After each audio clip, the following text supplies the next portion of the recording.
MPLA has started this webinar series on April 2020, and today we have the sixth online webinar invited talk on the topic the library of the future, impact of COVID-19. And the speaker is Professor Ramesh Gaur, a legend in library and information science, a great personality, and one of the most dynamic library science professionals. Thank you. MPLA thanks Professor Gaur for accepting our invitation to deliver a talk on MPLA platform. Professor Gaur doesn't need any introduction, but first of all, we need to introduce him, and for this I request our Honorable President MPLA Dr. Prabhat Pandey to introduce. Prabhat sir, can you hear me? I think there is some issue with Prabhat sir. I think he's got on the line. So I request Professor Ramesh Gaur to please start his sir, over to you. Thank you, Sandeep. Can you hear me? Yes, sir. Yeah. Okay. So good afternoon, everybody, all my professional colleagues. I wish many more could have joined because technology limitation, we have not able to have all who are interested, but I'm sure Sandeep recording will be uploaded. So before starting this presentation, let me say something. I always feel proud of being a librarian, and my entire 30-year professional career, I always lived libraries. I have dream of library, and always have a passion. I never considered this as a job. I always consider this as my passion. So whenever you want to do something, you want to work in any field, passion is very important. So today, when we are facing this crisis because of this COVID-19 coronavirus, everybody is affected all over the world. Entire globe is facing this situation, and this spread is not just in India, all over the world. More than 70% of the population is under lockdown, and such lockdown, which is a rare occasion, I think, in our lifetime or even our ancestors' lifetime, such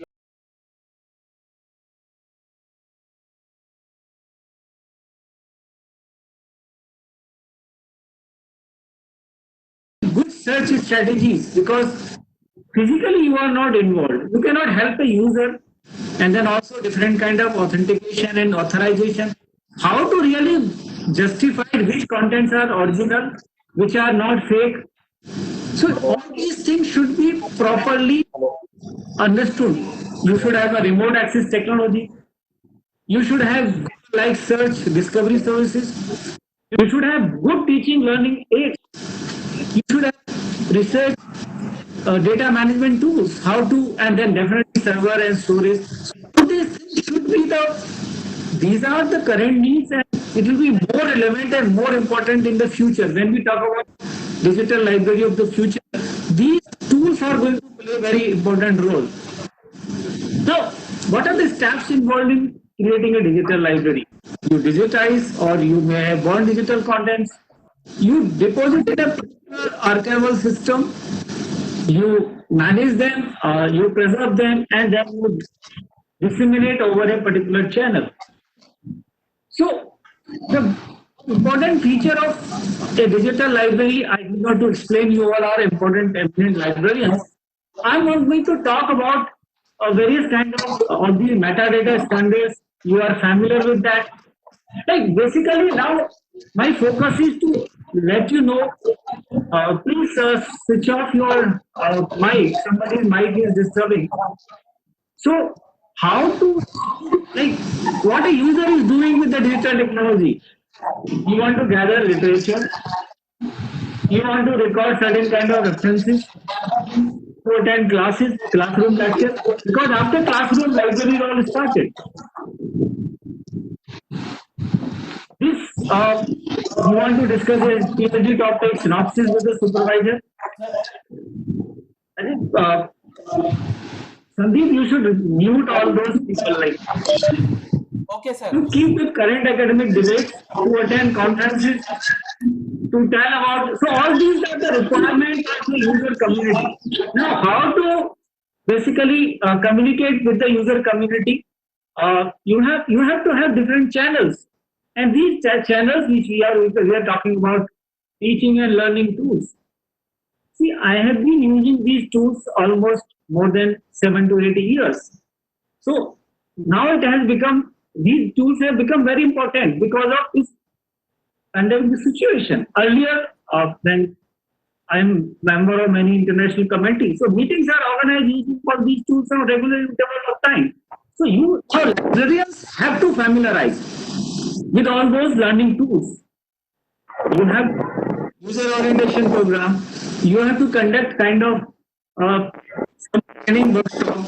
You have to conduct different kind of awareness workshop. You have to communicate to the users. Even you need to have a meeting with your staff. So these tools are not just for teachers or for meeting. These are tools for remotely working from home.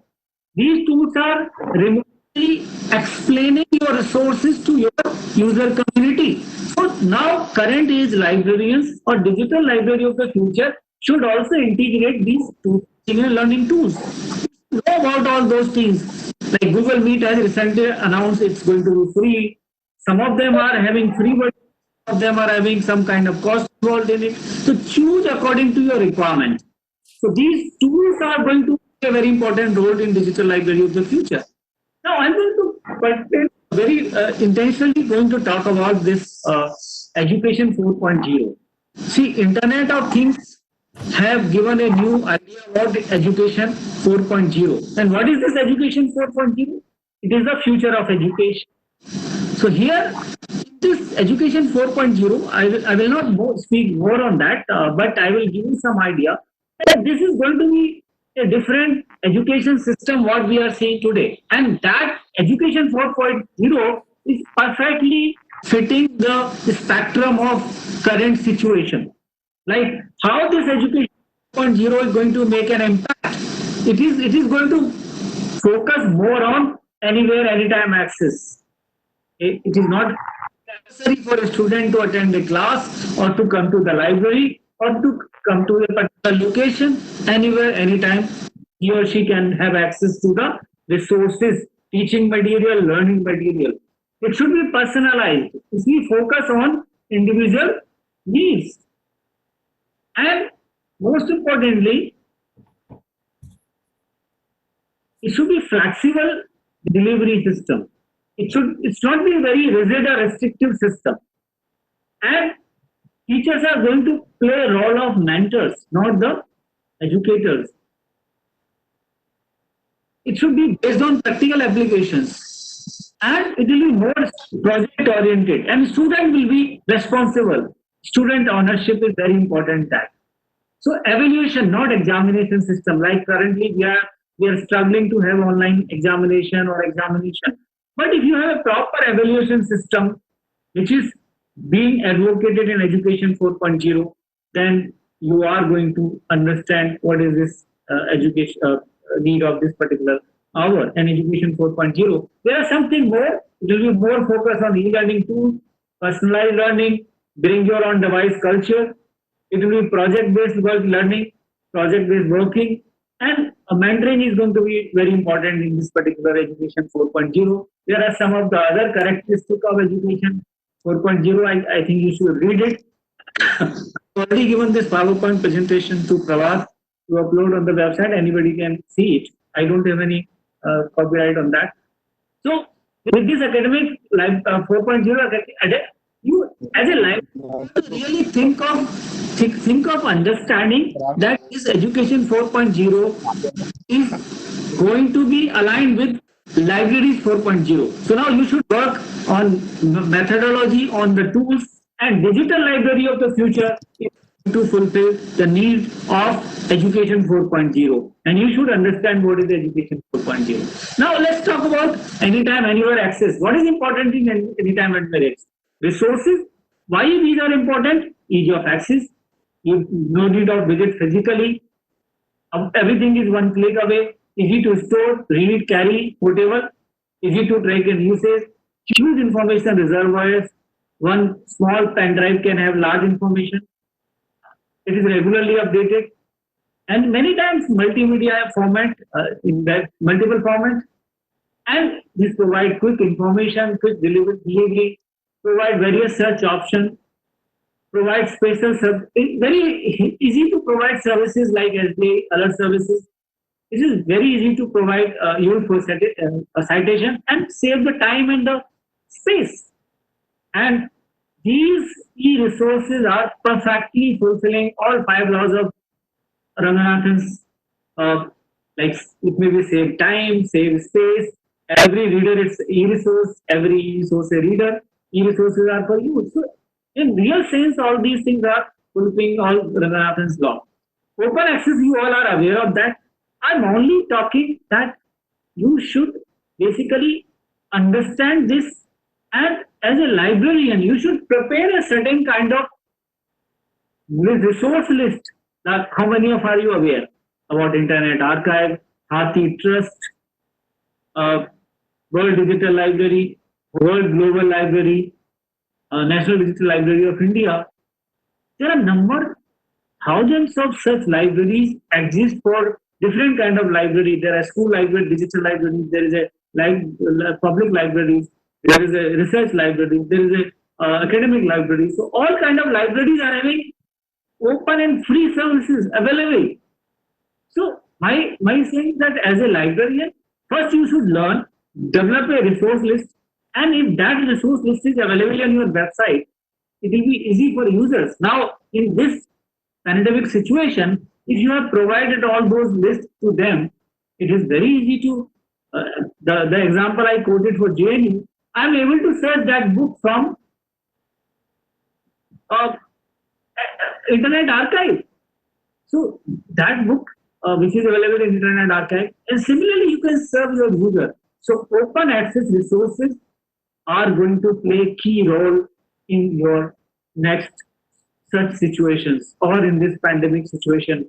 And if this situation continues to exist for long, my suggestion to all of you, immediately work out the list of open access resources in your area of subject, because there will be a list of open access resources. Medical science may have different list, social sciences may have different list, humanities may have different list. So as a librarian, you should be very well aware of open access systems and must be well prepared to provide access to open access resources. It is beyond data directory of open access journal or directory of open access books. These are the two limited resources. But apart from, there are thousands of such resources available. And the best way to provide is your interactive library website. Every librarian should learn about Drupal or any good library development tool, website design tool. You can identify a staff.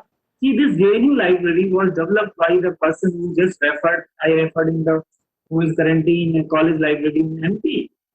He did design this entire digital library, and now the staff of JNU is maintaining this Drupal library. Drupal design the website design in Drupal library. It's a very interactive. So see the difference between the website I joined and now when I left. This is the difference that how a digital website is important, and it regularly provide you the first technology which is very important for remote access, and particularly in this pandemic situation, is remote access technology. There are various ways of dealing with remote access technology. There are number of ways you can, number of technologies are available. There are point to point VPN and different technologies. Some of the examples, this is provided by OCLC, and in India, Informatics India is marketing it. It's a very nominal price. I think it's not more than 1 lakh rupees per annum cost, and it is excellent tool.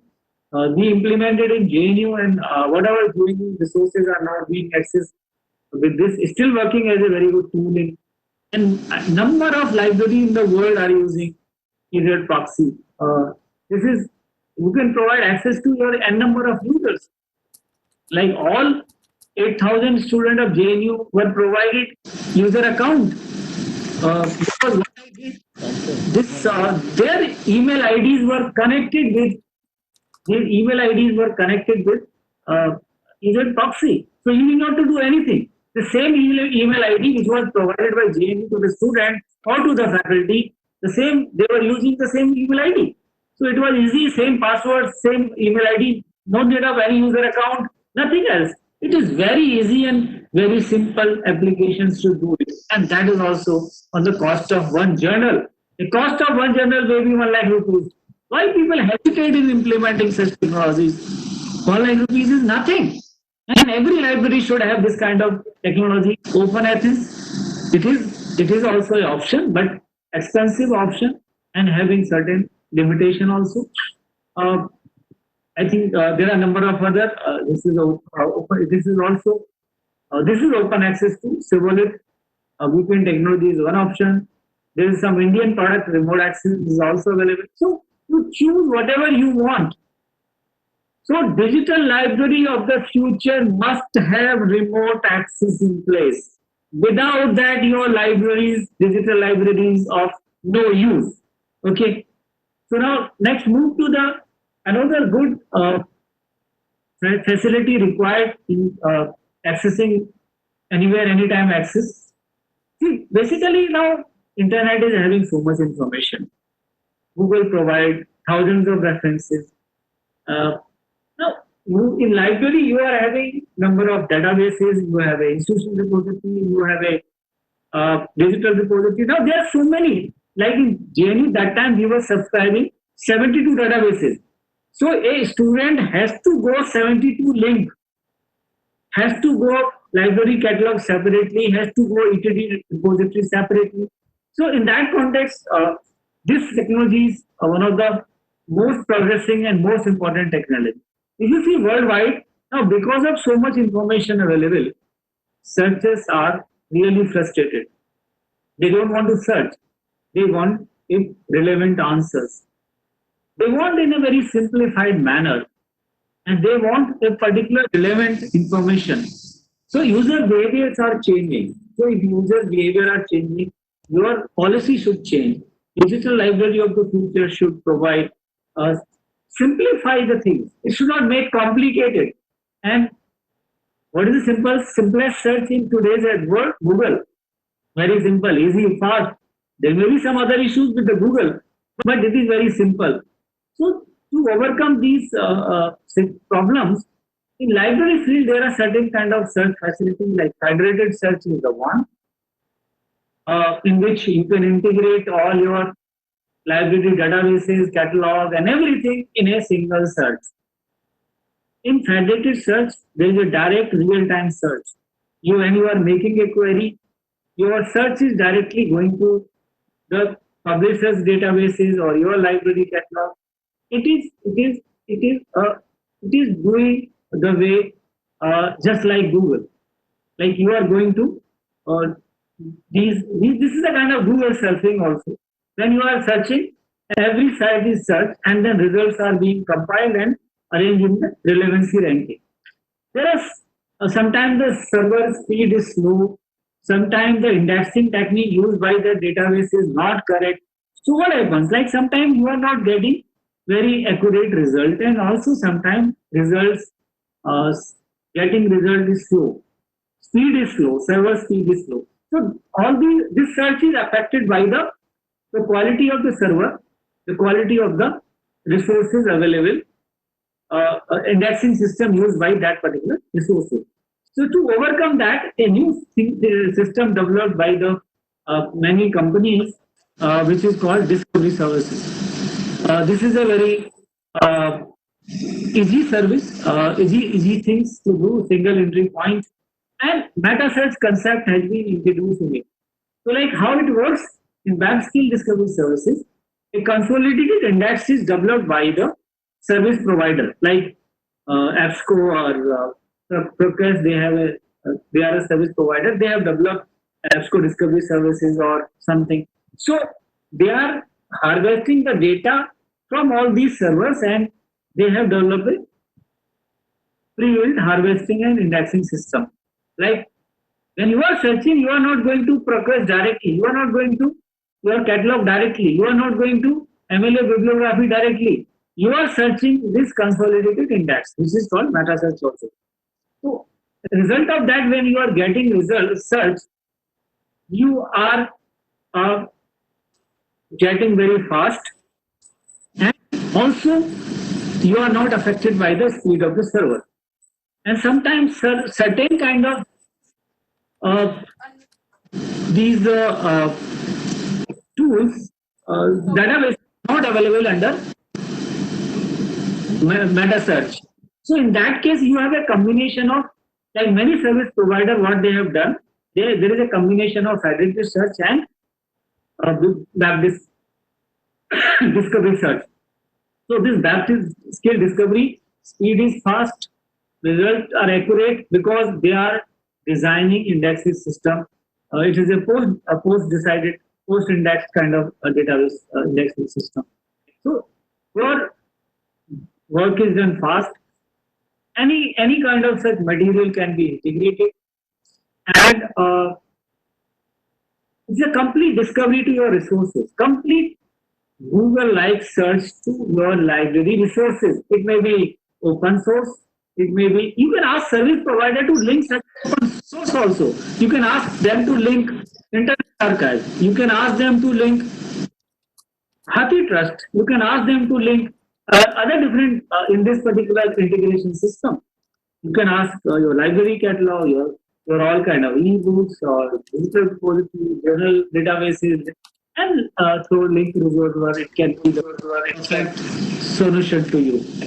So this discovery service, how will you get the result?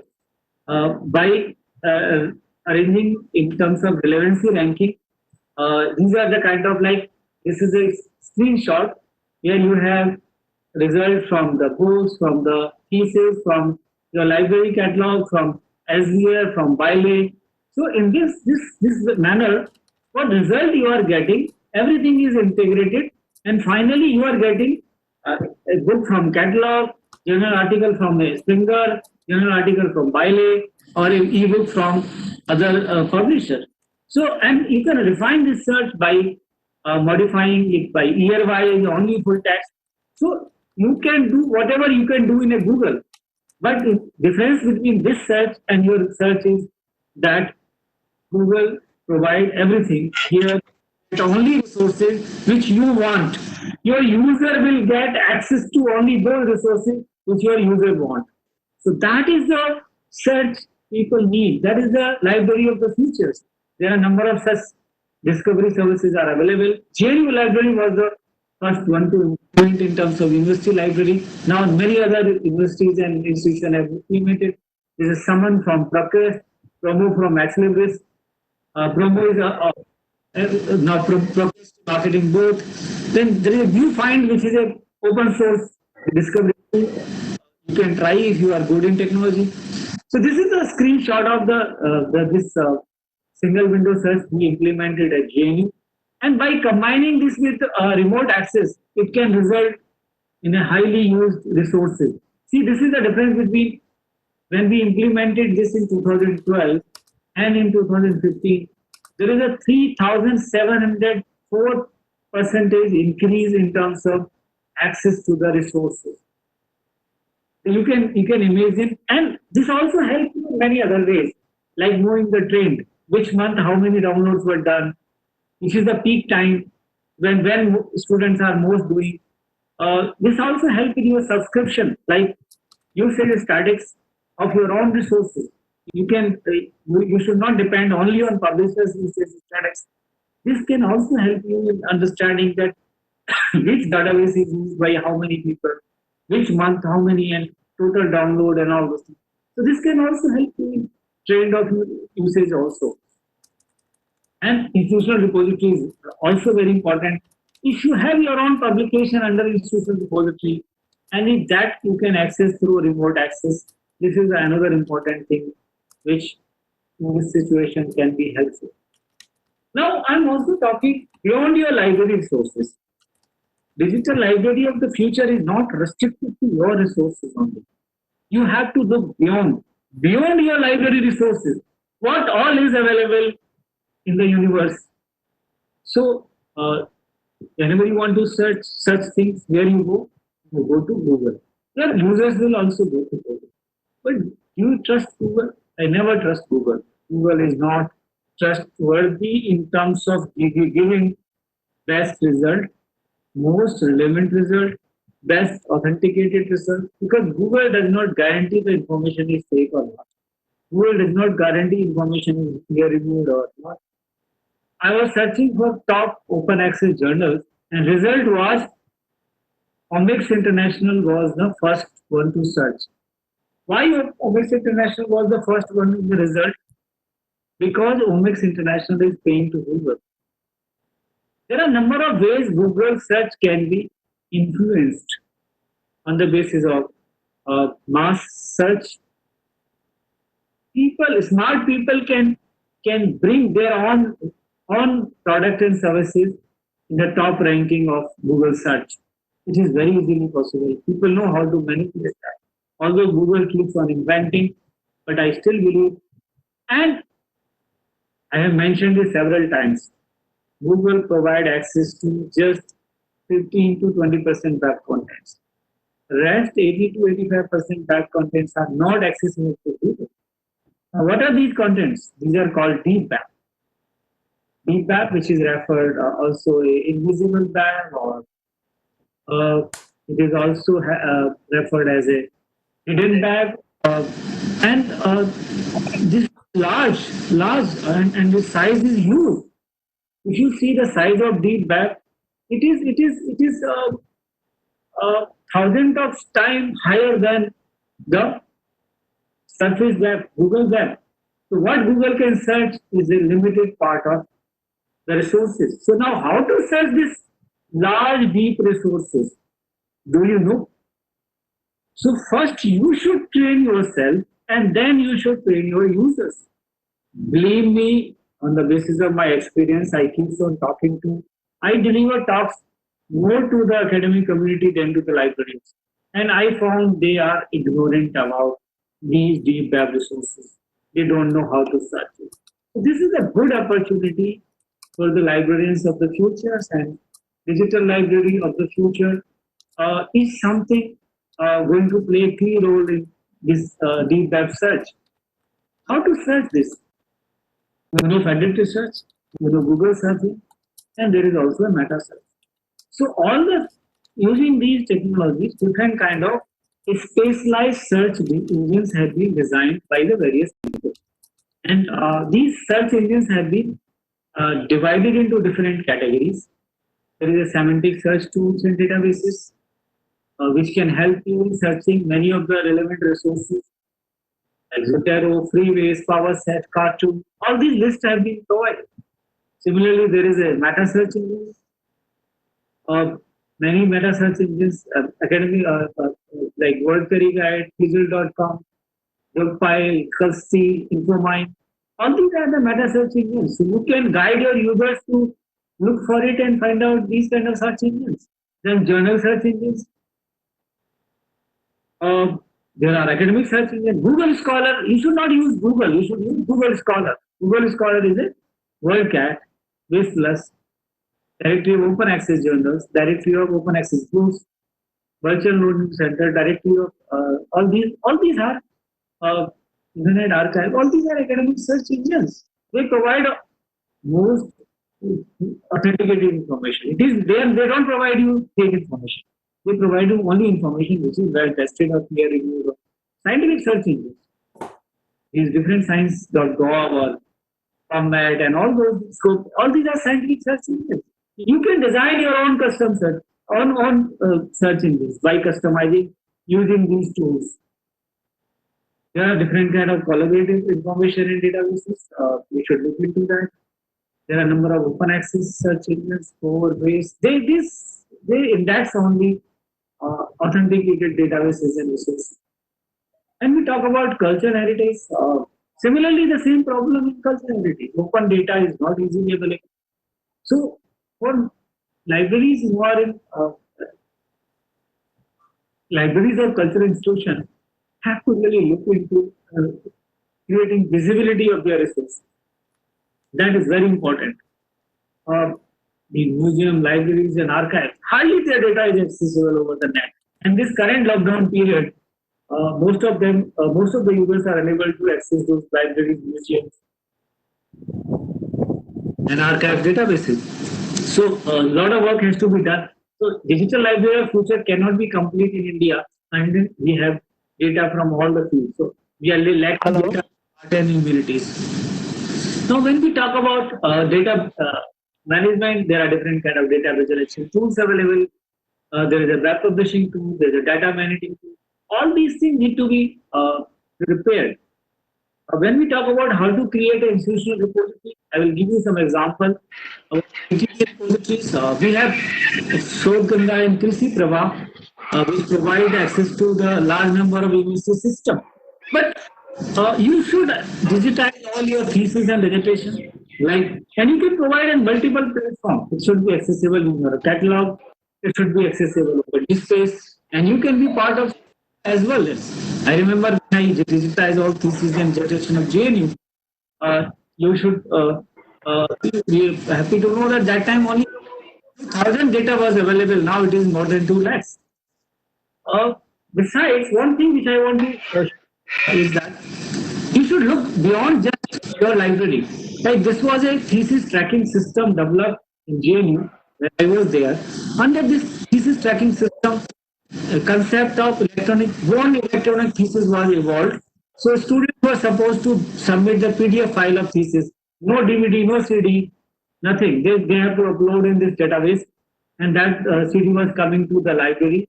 The library was just checking all those records and then also verifying, and after that it was going for examination, for evaluation.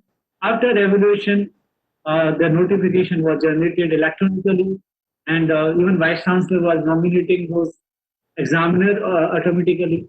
And finally, when this thesis was awarded, we were directly downloading thesis from this database, and a complete repository was developed using this Virtua, and it was sent to Shodhganga, and also, and there are a number of report system in this possible to any screenshot can help you in understanding how important was that to have this kind of system. So you people should think of connecting, engaging yourself with the research department in these kind of endeavors, and library should feel that that is not their. This is a very much their job, and this digital library feature can help a lot. And definitely integrate your all research support system in that. Tools like Grammarly, plagiarism detection software, reference management tools like EndNote, Mendeley, Zestero, all these should be integrated in a digital library of the future. And most importantly, you should provide research guides. Some of you who are subject experts in certain area, and also develop a gateways. If you want to see the example of good research guide and gateways, you can go to Thapar Institute of Engineering website, where I have seen Sriram has developed some good research guides and gateways. And as a subject librarians, we should provide digital reference services. See, a virtual reference service or digital reference services could have been the most important thing currently in this pandemic situation. Your user could have contacted you over phone or over electronically. If you have developed an instant messaging system, chat system, some of your experts should be available to them. So when we talk about research data management is also important. When we talk about Ask a Librarian, Ask a Librarian is something very, very relevant in this kind of situation. Like they can electronically connect it with you, and you have a live session, Q&A session, and many of the problems can be resolved with the help of subject experts and librarians. Even you can think of connecting some of your faculty and some of your student in this particular activity. And some of the faculty members will be happy to answer some of the queries. Every time you may not be aware of each and everything. So take help from the experts. So this is another very important service during this particular thing. Electronic delivery is very important. How to, because in this kind of situation you don't have means to send it, print it, or physical form. You have to deliver electronically over different channels. So different kind of email alert services or electronic delivery systems should be developed. You should have special collection for the person with visuality who are definitely not, they are also suffering because of this. So what are the resources for, like Sugma Pustakale or Bookshare, different kind of tools, and all your resources should be accessible. Digital library should be, digital library of future should be fully accessible. Means all the files should be, should not be image file. It should be searchable file. So the student, blind student or faculty or people can use the screen reading software to decipher those into audio form. Newsletter and regular updates from libraries are very important. And you should be very well connected with this all OER and all these kind of resources, like NPTEL has developed something. Many other channels. There are a lot of online courses using MOOC and Moodle. So you should provide all the links and help your university or institution in developing these kind of tools.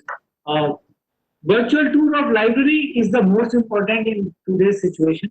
Like recently, if you remember, on 24th, we organized a seminar on cultural heritage webinar, and in this I launched the virtual library tour of Kalanidhi by launching a video. You can have a video, infographics. There are a number of programs you can organize. Like I will give you an example. This was not in pandemic situation. This was I did when I was in jail. I connected this author Yashmin from Oxford University and this Raghu Karnad from Bangalore. And it was a virtual book discussion. These are the students and faculty of JNU, and I organized in JNU library. And this virtual book discussion was about like people sitting remotely. One is sitting in Oxford University, London, UK. One is sitting in Bangalore, and students are sitting in New Delhi, in JNU campus. So this remotely, virtually connected program I have organized in 2015. So you can understand like this kind of situation demand such programs. You should think of organizing more and more. Many people are organizing now, but and then different kind of arithmetic tools. These are important, but we need smart libraries. Because if you want to develop a smart library, you need to be smart libraries. I have full confidence in my fellow colleagues. Only thing they need to understand few things. First, you understand you are a 24/7 library. You should but you should read regularly. Even to make this presentation, I have read something. You should be proactive, creative, and innovative. Should be a teaching research librarian. You should be a trend setter, out of box thinking, a friend, philosopher, and guide. I have thousands of my colleagues who love me, who respect me, who do all kind of things. But there are few who always criticize, who always try to find fault in you. So you should not worry about that. I always say, listen, don't respond to it. You just respond by your work. Somebody is criticizing you, don't respond verbally. Show them that you are worthy of doing it. It may be a librarian, it may be.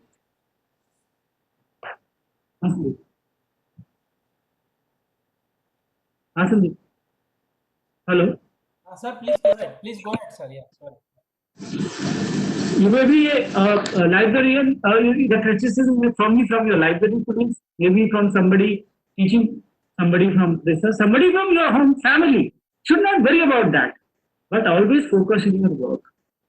If you are a senior librarian, encourage your colleagues, your young people, your young colleague to develop themselves. Don't afraid if they are more knowledgeable to you. Bring them in the front. Give them respect. See, if you give respect to others, one thing I have learned in my life, do your job. Don't worry about the consequences. It may be good or bad. Never regret in your life. Whatever you do with your sense of wisdom and always feel that you did the right thing.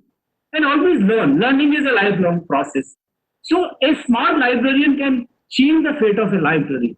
And people respect you, my dear. I can tell you thousands of people in this world have very high regard for me because of my work, not because they are my relative or I have done something great to them. Except doing my job, I have not done anything to them.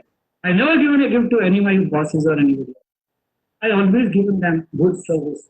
So become a good smart librarian and develop a digital library of the future. At the same time, our library science courses need to change. I want to thanks all presenters whose material I have used for this presentation. Uh, I want to conclude it here by saying that I think digital library of the future is something which around the corner, and we should take this opportunity. We should not think of just such situation repeated again. Such libraries are the need of the hours, and I think we should be prepared for any kind of such situation. And I'm sure I have full confidence in you. You can do it. So with these words, I want to close my presentation. If there is any question answer, or Sandeep would like to have anything, I'm Hello. available. I'm available. Hello, Sandeep. Thank you very much. Hello, Sandeep. को बोल दीजिए आ जाएगा. Yes, please. हाँ sir, yes, I can hear you. Yes, Hello, sir. Sandeep. हाँ, yes, sir.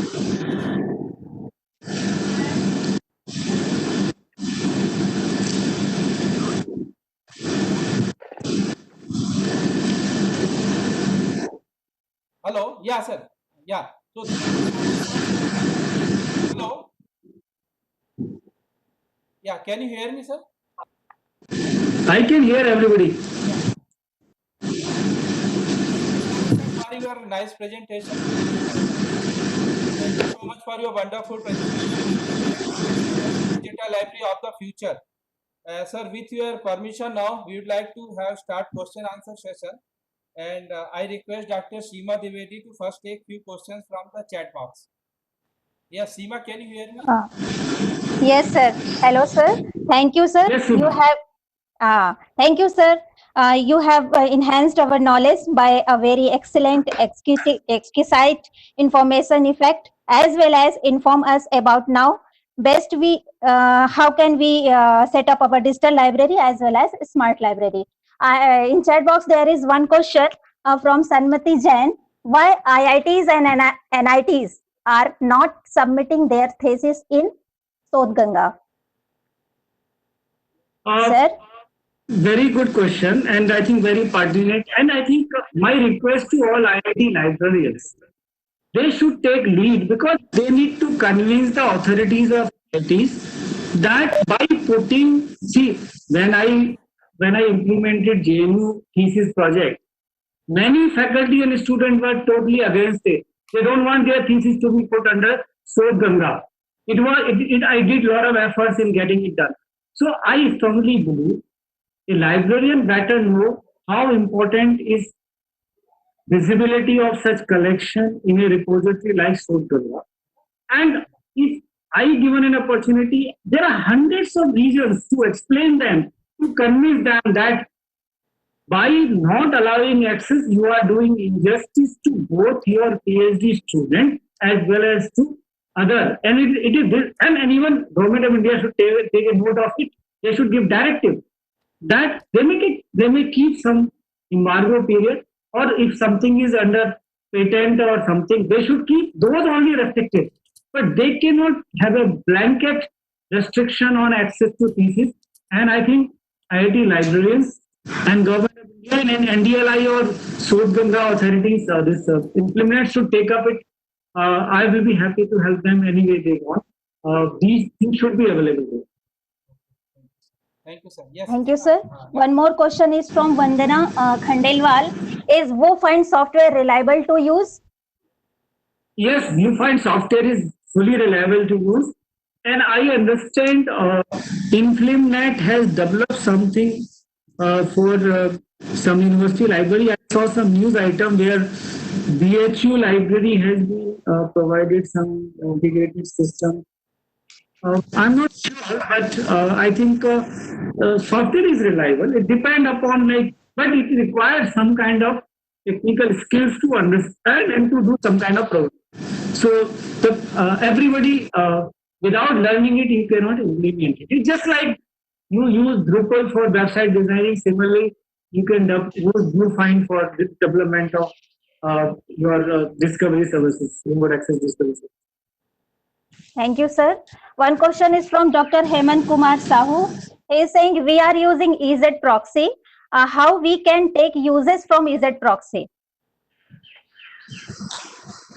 In EZ proxy, you have to design certain kind of add-ons. Usage statics. I suggest, because usage statics, what I have shown you is from the discovery services, AppSco discovery services, not from EZ proxy.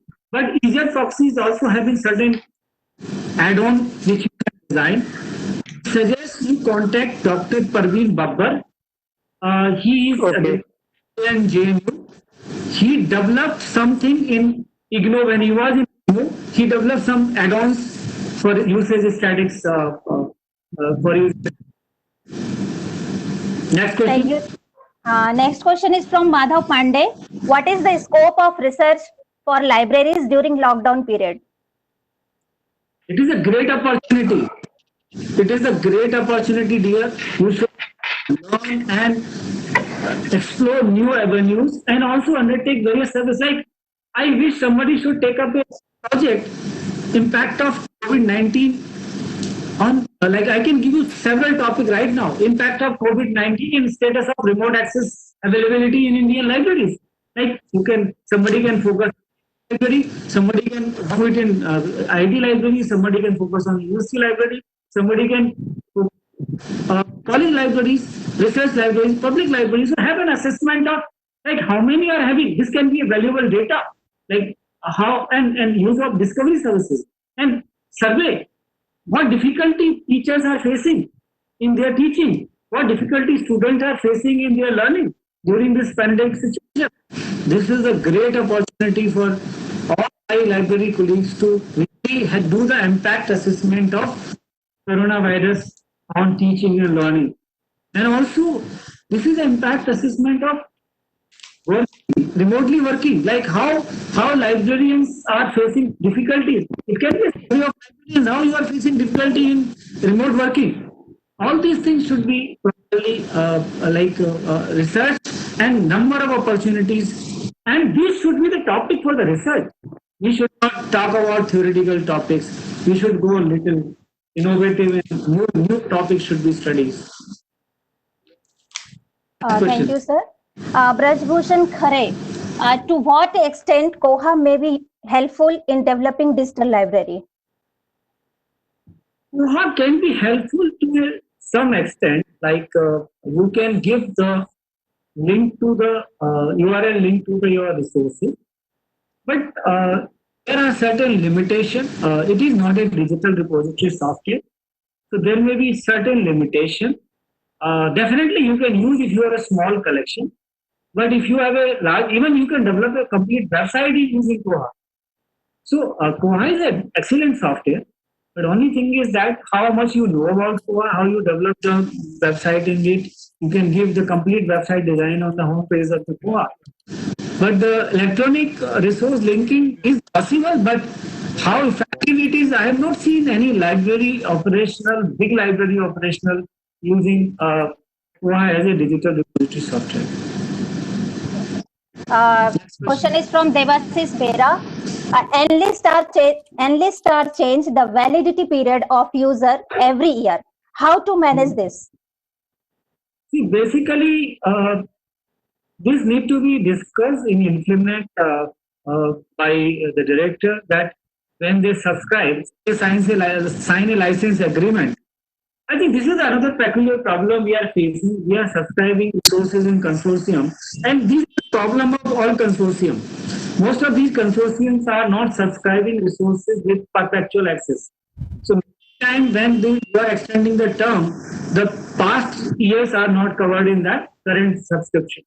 So I think we should find out a way. We should develop a model, consortium model, where we should subscribe the resources with perpetuity. So the perpetual access to the last resources should be available. It's not that if you extend next few years, the publisher has their own policy. They can sign an agreement with you according to the money, and we should negotiate properly on that. Yeah, Seema, can I ask one question? Yeah. This is one more question from Sanmati Jain. Can one nation, one subscription policy be implemented for all academic and research libraries in India by MHRD? Does this idea work out practically?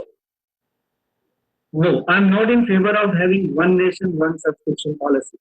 See, we have a different type of organization. We have a different kind of clusters. See, we should do a certain kind of like, and there's a different ministries and different department, different bodies managing it.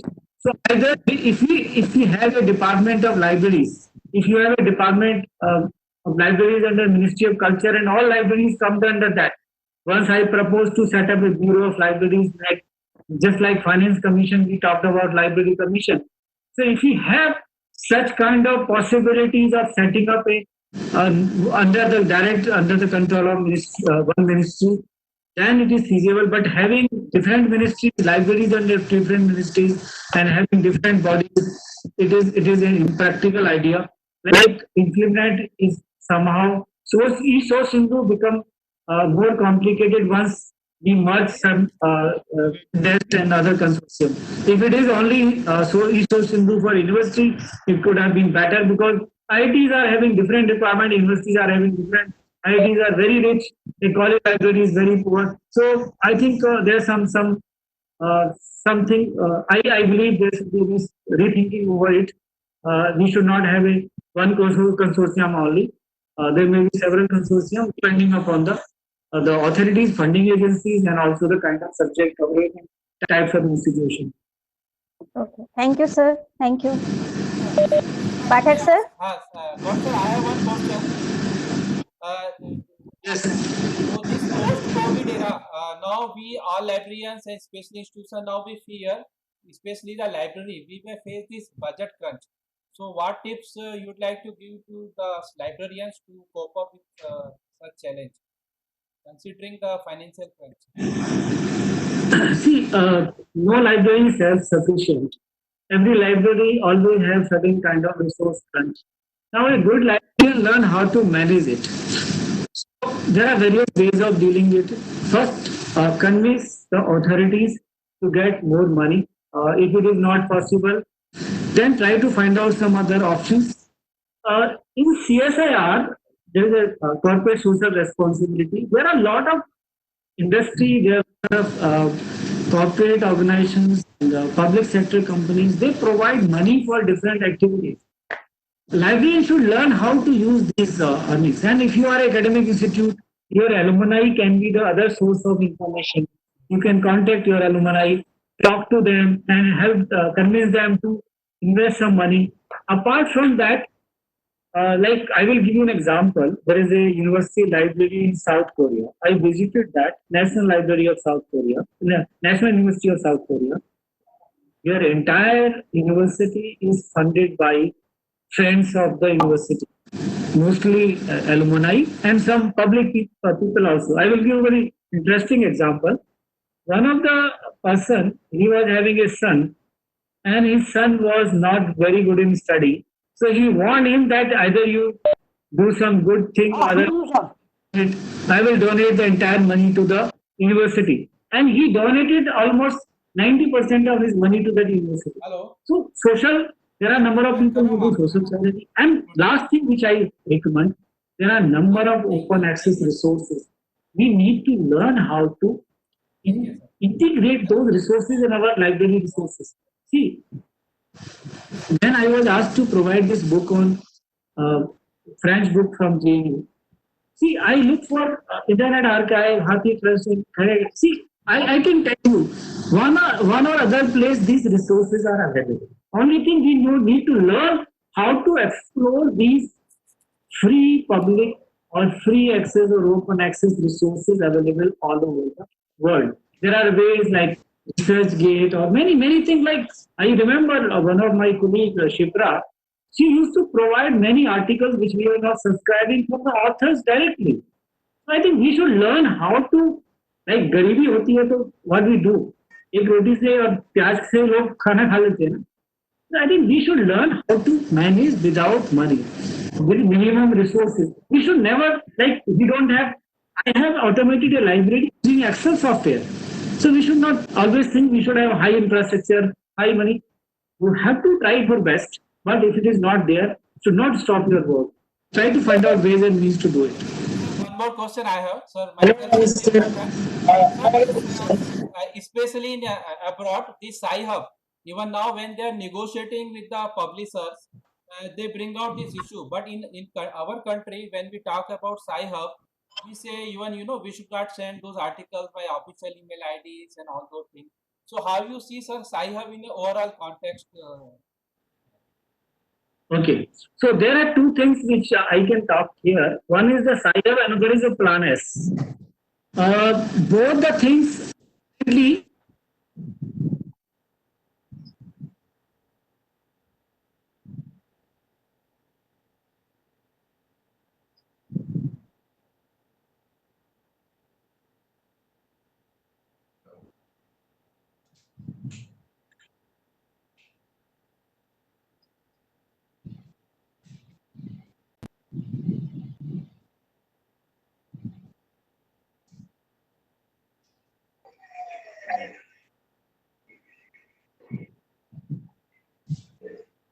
Hello. Hello. Yes, sir. Sir is sharing his PPT. Yeah, please.